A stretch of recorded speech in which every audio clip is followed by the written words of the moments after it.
winning is everything. We're the ones who get to die. We're the lucky ones. You only get to die for having lived. Most people who could ever exist will never even be born. You won the lottery. Most people will never even know there was a lottery. I just don't get the mentality of being head down sad. Please, take a step back and think about how awesome it actually is. And then recognize that you can attack the world in a totally different way because you were lucky enough to be born during this era. Yes, you were rejected the last time, but go for it again. You were overlooked the last time, but show up again. Why? Because you are not finished. It is not over. You are not done. It is not too late.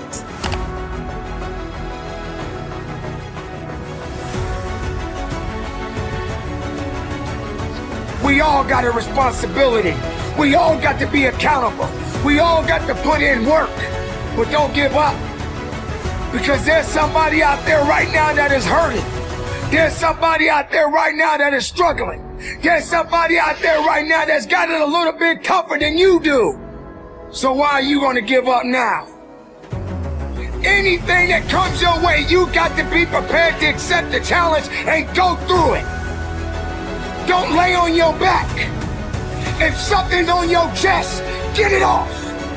As long as you're breathing, as long as that heart is pumping blood, you're not dead yet. They haven't put rose petals on your box yet. Make sure every breath you take counts for something. You really want something, just in my life experience, when you really want something, you're gonna find a way, ultimately. And it might not be today or next year, or 5 years or 10 years, but this thing takes priority and precedent over all other things. Do I like it enough to get out of this comfort zone that I'm in and to make some sacrifices of my time, of my energy, of my effort? In this life, it's not necessarily guaranteed that you'll get there, but I know what's not guaranteed is you being comfy and getting there. That's not happening. You are the general that is in charge of your life. In charge of the war of your life. Some people talk about being the CEO of your life. I'm telling you, you are the general of your life. Because it's a war. It's a war going on. The battle that's going on in your life to be stronger and smarter and faster and better. So that means as the general, you're the one who decides what you do and how you're going to do it. You come up with a strategy. It's on you. You create the tactics. You, as the general in charge, you make the plan and you give the orders to the troops. That's what you do. You direct them because you are the general. Life is not going to get easier.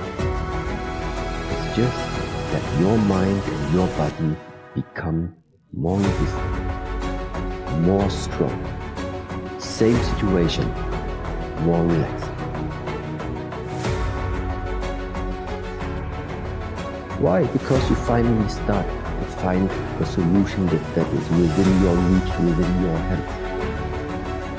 It's time to understand that if you want to get something out of your life, you got to be willing to work for it. How much are you really willing to give? Are you prepared to hurt? Are you prepared to struggle? Because if you're not that person, then lay back down. Stay where you are. Don't move forward. Move backwards. But if you are the person that you say you are, we don't have time to wait.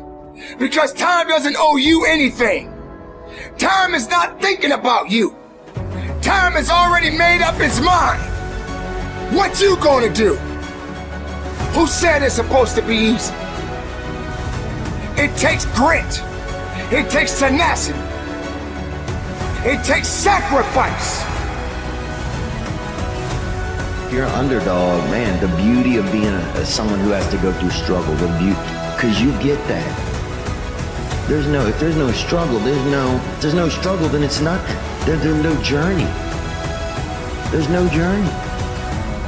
It's easy to say I want to climb something. It's difficult once the climate changes around you. What do you do and who do you become when there's no one cheering for you? What do you do when there's no one believing in you? What do you do when there is no one but an audience of one? It's you and your work ethic against the rest of the world. Do you still want to climb that mountain? Mountain climbers are for those who truly understand that it's going to be a lonely road. But once you get there, the view is worth the climb.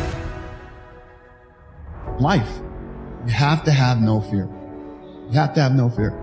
You have to believe in who you are and what you do, and just go fucking get it. Now, you might not realize it right now, but one day, all that hard work you're putting in is gonna pay off. I promise you. Just keep going. Life is, if you're growing and you're talented and you're gifted, like your talent, your skill can get you out of certain problems, right? And then you get to a certain point in life, you hit a certain level of adversity and opposition, and your advantage becomes your disadvantage. And if you ain't built right, if you ain't cut right, it's going to annihilate you. A lot of people forget that. So I have a thing that I do that I find makes it easier to do this. If I separate those two elements in my head, right? I separate those two elements in my head. How do I do that? I write down things that need to happen. I write the orders to myself. Task lists. That's the general in me. That's the general in me doing the writing. This is what we're gonna do. Here's the plan. Here's what we gotta make happen. And then the soldier receives the orders. The soldier sees them. The soldier reads them. And then the soldier executes. The soldier doesn't ask questions. The soldier doesn't complain. The soldier doesn't hesitate. The soldier executes. And you gotta get that soldier part of your brain working. That's what the soldier's supposed to do. Execute. So that's what you need to do. You need to separate and clearly understand those two parts of your brain, the general and the soldiers. And when the general and the soldiers both do what they're supposed to do, that's a united front. And that's an unstoppable force. That's discipline up and down the chain of command. And that is how wars are won. So, be the general, be the soldiers, and go win the war.